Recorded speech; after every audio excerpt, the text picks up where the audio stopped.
Page number 8. First paragraph. Androcles took the paw in his left hand.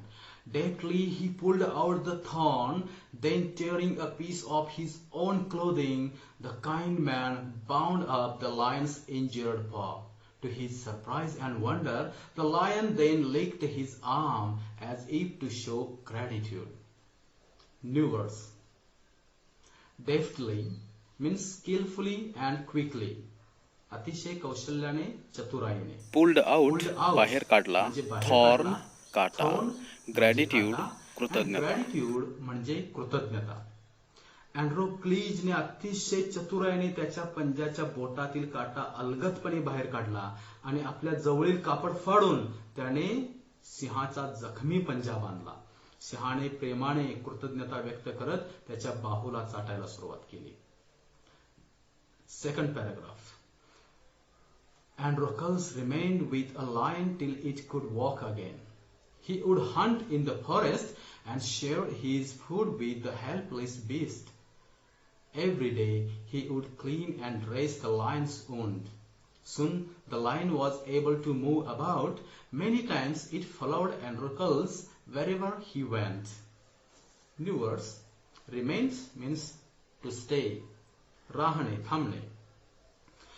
Androcles सिंह व्यवस्थित चालेपर्यंत त्याच्या जवळ राहिला आणि तो स्वतः शिकार करून त्या बिचाऱ्या सिंहाला सुद्धा खायला देत असे. त्याची जखम सुद्धा रिड्रेस केली जात असे, म्हणजे पुन्हा पुन्हा जखमेवरती पट्टी बांधत असे आणि सिंह सुद्धा अनेकदा त्याच्या मागे मागे जात असे. In the meanwhile, Androcles' master had complained to the authorities that his slave Androcles had run away. Soldiers were sent in all directions to capture Androcles. They searched for him high and low, but couldn't find him. At last, they came to the forest where Androcles lived. New verse. Meanwhile, म्हणजे दरम्यान. दरम्यान अँड्रोकल्सच्या मालकाने आपल्या अधिकाऱ्यांना सूचना केली आणि त्याला शोधून काढण्यासाठी तक्रार केली. अधिकारी त्याला पकडण्यासाठी सर्वत्र शोध घेऊ लागले आणि शेवटी ते अँड्रोकल्स जिथे राहत होता त्या ठिकाणी येऊन पोहोचले. Fourth paragraph.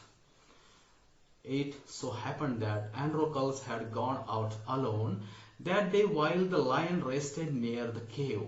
Both of them fell into the hands of the soldiers. The soldiers took them back to the city.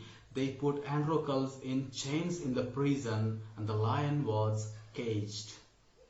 कठीण शब्द बघा. चौथ्या परिच्छेदातील कठीण शब्द. केव म्हणजे गुहा.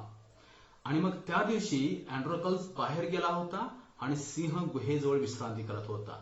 काही सैनिकांनी अँड्रोकल्सला जंगलामध्ये जाऊन पकडले, त्याला साखळदंड बांधले आणि शहराकडे नेले आणि त्याच वेळी गुहेजवळ काही सैनिक गेले आणि त्यांनी सिंहाला जाळ्यामध्ये पकडले आणि त्याला पिंजऱ्यामध्ये कैद करण्यात आले. अशा प्रकारे अँड्रोकल्स आणि त्याचा मित्र सिंह दोघांना सुद्धा वेगवेगळे शहराकडे नेऊन बंदिस्त करण्यात आले.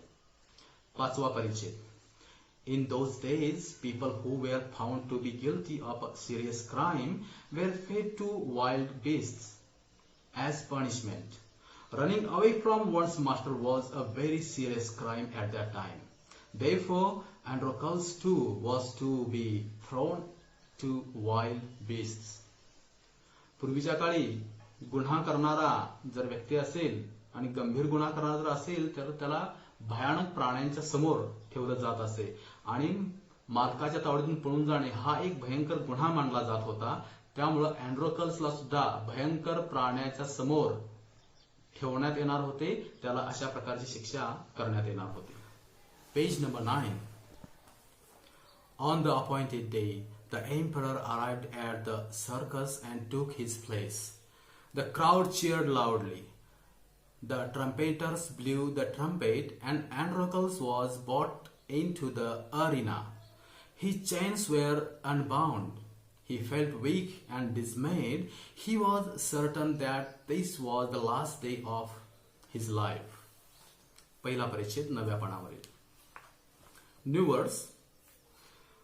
एम्परर म्हणजे सम्राट, Arena means a ground surrounded by seats on all sides for sports and other public events. त्याला आखाडा किंवा मैदान असं म्हटलं जातं. And dismay means sad. Dismayed, sad, दुःखी. तर ठरलेल्या दिवशी सम्राट स्थानापन्न झाले. जनता जय जयकार सम्राटाचा करू लागली आणि तुतारींचा आवाज घुमू लागला. आणि अँड्रोकल्स आखाड्यामध्ये त्याला आणले गेले आणि त्याच्या सगळ्या शृंखला काढल्या. तो अशक्त आणि दुःखी दिसत होता, कारण त्याला माहित होते की तो दिवस त्याच्या जीवनातील किंवा आयुष्याचा शेवटचा दिवस होता. Second and third paragraph. At the opposite side end a gate was raised and a ferocious lion was released into it had been the kept arena. only to make it more ferocious. Androcles was filled with fear, but he put up a brave front. The lion saw Androcles and rushed towards him, bounding and roaring, but suddenly it stopped in its track. Then it moved slowly forward. All its rage seemed to have melted. Androcles saw this too. Each friends recognized each other. New words बघा. Ferocious means wild and dangerous किंवा fierce असंही म्हणतात, म्हणजे भयंकर, संतापलेला. Put up a brave front. Put up a brave front means show that one is not afraid. धाडसाने पुढे पाऊल टाकणे. तर अशा प्रकारे दुसऱ्या बाजूचे गेट उघडले गेले आणि एक भयंकर सिंह जो अनेक दिवस उपाशी ठेवण्यात आला होता त्याला अँड्रोकल्सच्या समोर सोडण्यात आले. अँड्रोकल्स घाबरला. त्याने एक एक पाय तसेच पुढे टाकले. त्या सिंहाने अँड्रोकल्सला पाहिले व त्याच्या दिशेने झेप घेत गर्जना करत त्याची शिकार करण्यासाठी धावत गेला. पण अचानक मार्गातच सिंह थांबला व हळुवारपणे जाऊ लागला. त्याचा राग निवळल्यासारखा वाटत होता. दोघांनी एकमेकांना जवळपास ओळखले होते. Next fourth and fifth paragraph. To everyone's amazement the lion bounded towards Androcles again, but when it reached him, it began to purr and rub its nose against him. Androcles hugged the lion. He wept with relief and joy. The audience, including the emperor, watched this tender sight in great wonder. People began to cheer Androcles and asked for his release. The emperor asked Androcles to explain the lion's strange behavior. When he heard the whole story, the emperor was also moved by the gratitude and friendship between man and beast. He ordered that Androcles should be set free. He would no longer be slave. आणि अशा प्रकारे to everyone's amazement आणि आश्चर्य म्हणजे अँड्रोकल्सने सिंहाला मिठी मारली व सुटकेचा निश्वास सोडला, कारण त्याला जाणवले होते की तो त्याचा शेवटचा दिवस असणार नाही आहे. तो आनंदाने रडू लागला. सर्व प्रेक्षक अवाक झाले. लोकांनी अँड्रोकल्सचा जय जयकार केला व त्याच्या सुटकेची मागणी केली. आणि सम्राटाच्या आज्ञेवरून सिंह व त्याच्यामधील प्रेमळ संबंध कसे जुळले हे त्याने सर्व जनतेला सांगितले. आणि एक मनुष्य प्राणी आणि जंगली प्राणी यांच्यातील मैत्रीमुळे सर्वजण प्रभावित झाले आणि सम्राटाने अँड्रोकल्सला सोडण्याची सुद्धा आज्ञा केली. Sixth paragraph. When the emperor asked Androcles what other reward he would like, Androcles replied that he did not want anything for himself, but he wanted the lion to be set free too. आणि सम्राटाने विनंती केली की तुला काय हवं ते बक्षीस माग. त्यावेळी अँड्रोकल्सने स्वतःसाठी काही मागितलं नाही, तर त्या सिंहाला फक्त मुक्त करा अशा प्रकारची विनंती केली.